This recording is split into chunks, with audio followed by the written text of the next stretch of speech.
వెలసిన నీ దివ్యాత్మను ఏమని ఏమని ఏమని వర్ణించను.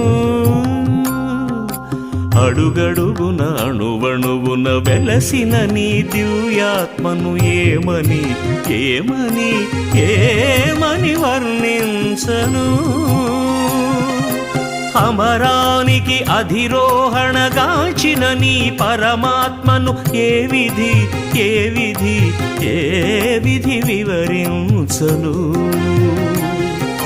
సద్గురు శోభ శ్రీ సాయి బాబా సమ్మోహన రూప మా దేవదేవా.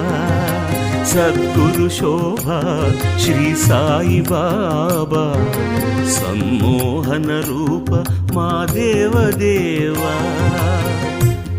సాయి బాబా